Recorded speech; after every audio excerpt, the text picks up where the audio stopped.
vous dans un certain état de faiblesse et de vulnérabilité. Comme vous le savez, il y a 2 semaines, je devais parler ici même, et puis un virus m'a cloué au lit. Et puis merci Michel d'avoir pu me remplacer au pied levé. Mais ce n'est pas vraiment à cause de ça que je vous dis cela ce matin. Il se trouve que j'expérimente une accumulation de préoccupations actuellement qui me chargent bien. Ce matin, j'ai changé mes plans.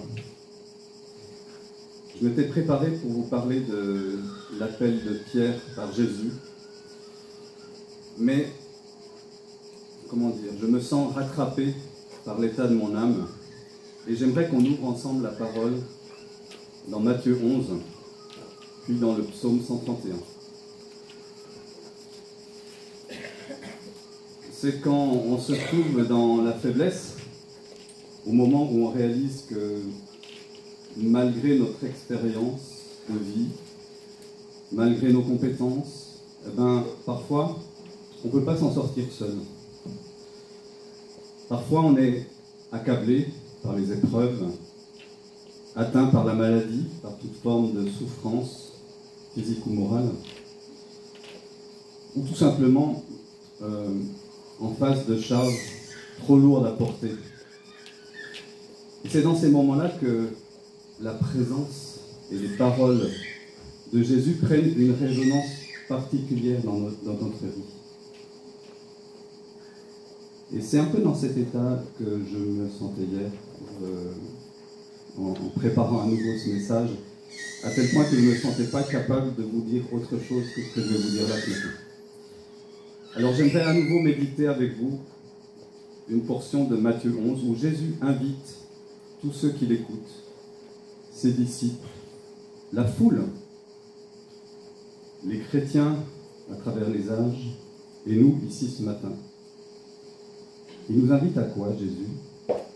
Simplement, il nous invite à venir à lui.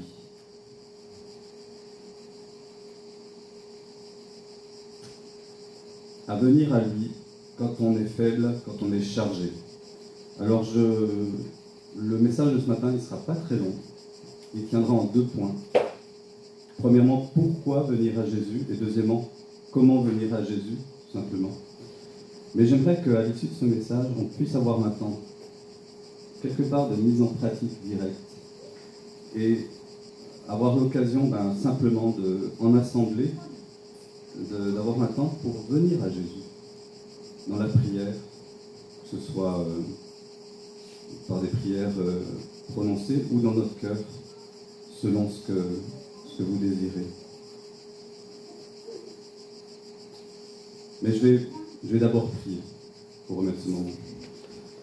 Seigneur Jésus, comme nous l'avons déjà entendu ce matin et chanté, c'est toi qui dois être le centre de nos vies. Nous n'avons pas d'autres ressources que toi de façon ultime. Nous recevons de toi beaucoup de bienfaits, beaucoup de dons, mais notre cœur doit être tourné vers toi, et c'est ce que nous voulons faire ce matin. Que par ta parole tu nous enseignes, que tu visites nos cœurs ce matin, à tous, à chacun. Amen. Lisons Matthieu 11, 25 à 30. Je lis dans la Nouvelle Français courant. Il y a une petite différence avec le texte qui va s'afficher, mais elle est assez minime. En ce temps-là, Jésus prit la parole et dit: Ô Père, Seigneur du ciel et de la terre, je te loue d'avoir révélé aux tout petits ce que tu as caché aux sages et aux personnes instruites. Oui, Père, dans ta bienveillance, tu as voulu qu'il en soit ainsi. Mon Père m'a remis toutes choses. Personne ne connaît le Fils si ce n'est le Père, et personne ne connaît le Père si ce n'est le Fils, et ceux à qui le Fils veut le révéler. Venez à moi, vous tous qui êtes fatigués de porter un lourd fardeau, et je vous donnerai le repos. Prenez sur vous mon joug, et laissez-moi vous instruire, car je suis doux et humble de cœur, et vous trouverez le repos pour tout votre être. Le joug que je vous invite à prendre est bienfaisant, et le fardeau que je vous propose est léger. Pourquoi venir à Jésus? Hier, en méditant ce que j'allais vous dire ce matin, comme je vous l'ai dit, j'avais le cœur chargé, et j'ai listé 10 fardeaux qui pesaient sur mon cœur, c'est-à-dire 10 sujets de préoccupation actuels, face auxquels j'ai une certaine responsabilité, mais pour lesquels je n'ai pas de ressources suffisantes pour en venir à bout, pour les résoudre. Et là, je me sentais un peu écrasé. Alors, c'est des sujets qui concernent tous les domaines de ma vie, ma famille, mon travail, l'Église et moi personnellement. Alors, en vous disant cela, je ne pense pas être un cas à part. Et je vous fais grâce de l'énumération de ces sujets-là. Certains qui sont ici en connaissent quelques-uns parce qu'on n'est pas seul dans la vie et on partage certaines choses. Le premier sur ma liste était tout simplement l'état actuel de mon cœur. Et le numéro 10, c'était la prédication que j'allais vous apporter ce matin. Et là, alors que je me trouvais devant Dieu et chargé, mes pensées se sont naturellement portées sur ce passage de Matthieu 11, 28 à 30, qui est bien placé dans ma trousse de secours spirituel. Quand on ressent du vide dans notre cœur, ou alors trop de poids sur soi, quand on n'a plus d'énergie, que l'on est pressé, écrasé de toutes parts, quand il ne nous reste plus rien ni personne qui puisse m'aider, eh bien, il me reste Jésus. Pourquoi Jésus? Pourquoi venir à lui? Parce que j'ai fait l'expérience de mes propres limites, et cela arrive souvent quand je suis en crise, submergé de toutes parts. On gère bien ce qui est du domaine de nos compétences en général, jusqu'au jour où on se rend compte qu'il y a des choses qui relèvent de nos responsabilités, sur lesquelles on n'a qu'une maîtrise limitée.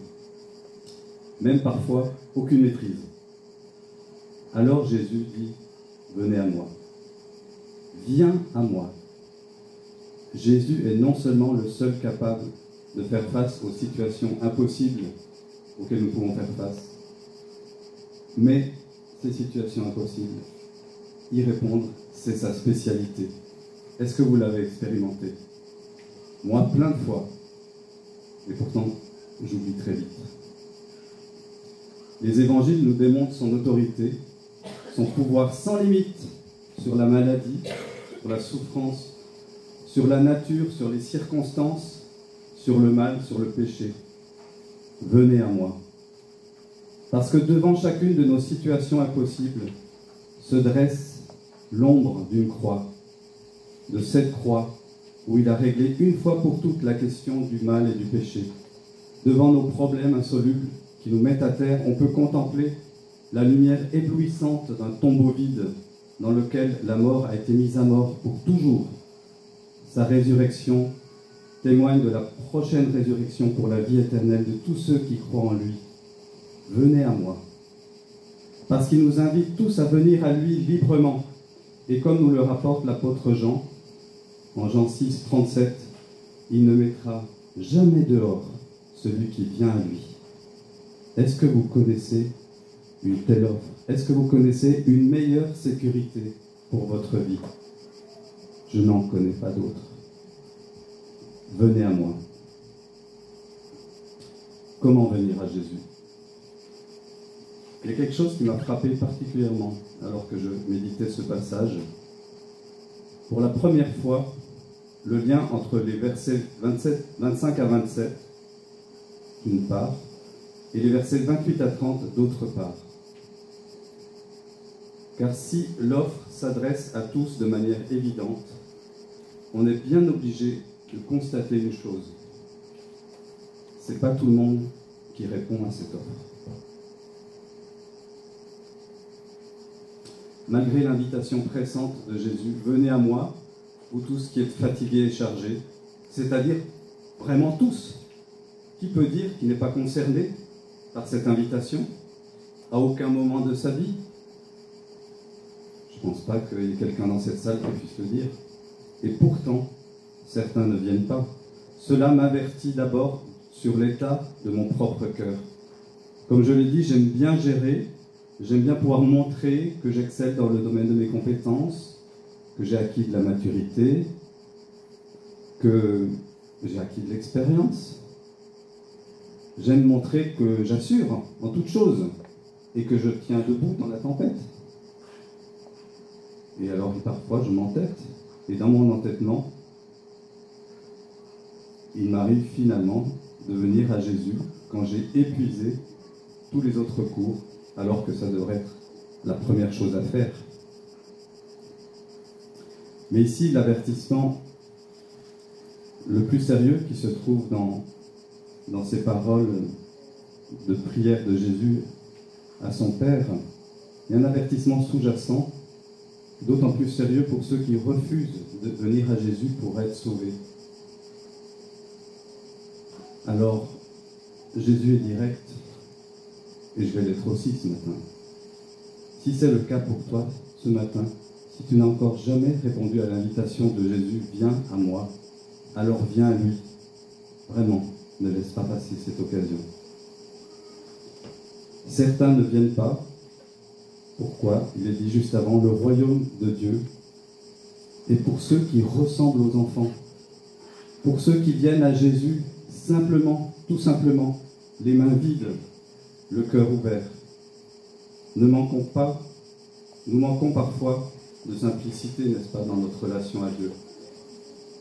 Alors Matthieu nous rend témoin d'une prière que Jésus adresse à son Père, c'est des versets 25 à 27. Ô Père, Seigneur du ciel et de la terre, je te loue d'avoir révélé aux tout petits ce que tu as caché aux sages et aux personnes instruites. Est-ce que je ne me sens pas comme ça souvent? Oui, Père, dans ta bienveillance, tu as voulu qu'il en soit ainsi. Mon Père m'a remis toutes choses, personne ne connaît le Fils, si ce n'est le Père, et personne ne connaît le Père, si ce n'est le Fils, et ceux à qui le Fils veut le révéler. Ces paroles de Jésus sont assez stupéfiantes, en fait. Je pense que les apôtres ont dû être témoins de pas mal de paroles de Jésus, qui priaient tout le temps. Ils priaient bien sûr dans les lieux déserts, mais ils priaient en leur présence également. Et là, Matthieu, il nous rapporte cette prière-là spécialement. Cette prière est à contre-courant de sa culture et même de toute pensée humaine. Mais je dirais simplement ceci: je peux connaître tout ce qu'il faut sur Dieu. Je peux chanter toutes les belles paroles des chants qui sont vraies, et pour autant ne pas venir à lui simplement, lui exposer mes besoins. Je peux dire que je connais Dieu, et en réalité, il faut reconnaître que tout ce qu'on peut connaître de lui, eh bien, ça vient d'une révélation qui nous vient de la part de Jésus. Et pour le reconnaître, pour recevoir cette révélation, il faut de l'humilité, il faut de la simplicité. Alors face à mes difficultés, face à mes fardeaux, j'ai dû revenir à Jésus et à sa parole. Lui remettre toute chose, lui demander de porter ce qui est trop lourd. Dans Le Seigneur des Anneaux, ceux qui connaissent cette saga, on arrive presque au bout de la quête où le héros, Hobbit, le Frodon, doit détruire l'anneau de pouvoir pour libérer le monde du mal, à la forge du Mordor. Et là, on le voit, il a traversé bien des épreuves. On le voit affaibli, épuisé, incapable de mettre un pas devant l'autre. Et puis il y a Sam, son plus fidèle compagnon. Lui, depuis le début, il ne le lâche pas. Et il sait que cette mission particulière de porter cet anneau pour qu'il soit détruit, il ne peut pas l'accomplir. C'est pas sa mission à lui. Mais il a cette parole remarquable, cette attitude de service.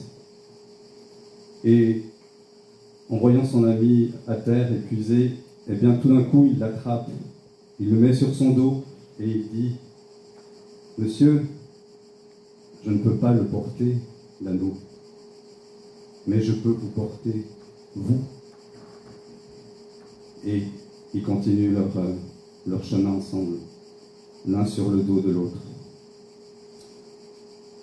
Ce que je veux dire par là, c'est que il n'y a pas de baguette magique.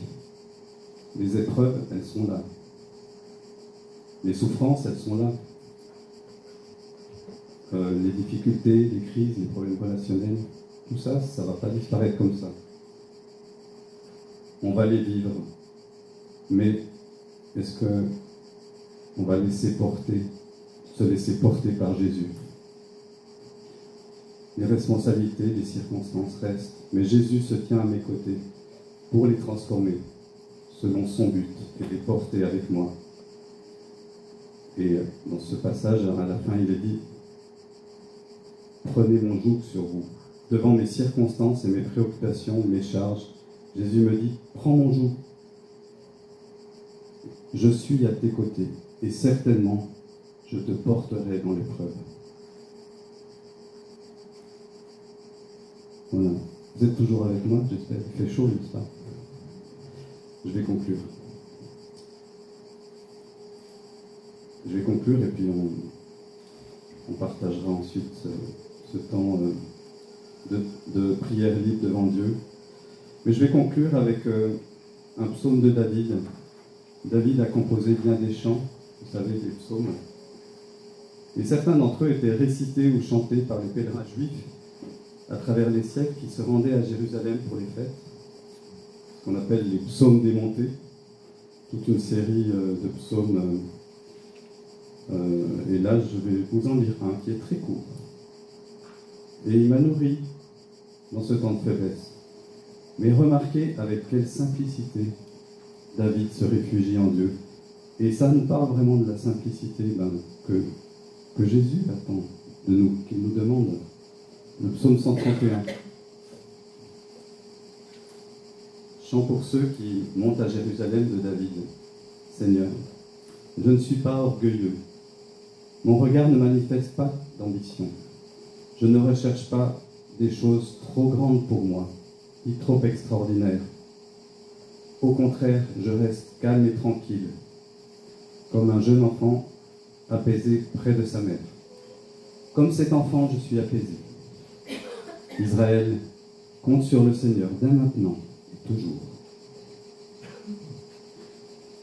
Alors ce matin, j'aimerais dire que je suis comme un petit enfant rassasié auprès de sa mère. Et c'est ainsi que je vais être accueilli par Jésus, nourri de lui, jour après jour, instant après instant. Ô Seigneur, donne-moi toujours de ce pain-là, toi-même. Alors j'aimerais qu'on puisse maintenant passer quelques minutes en prière. Sentez-vous vraiment libre de prendre cette occasion pour venir à Jésus, pour lui confier ce que vous avez sur le cœur. Tout simplement, répondre à son invitation, que ce soit par des prières publiques à voix haute ou que ce soit dans le secret de votre cœur. Mais venez tel que vous êtes. Ne pensez pas qu'il faut atteindre un certain niveau, adopter un certain état pour venir à Jésus, non? Jésus veut nous transformer, oui, mais la première étape, c'est de venir à lui. Donc on va voir ce moment-là, que je vais introduire par une petite prière, et puis ensuite, les musiciens nous entraîneront dans un chant pour conclure ce moment.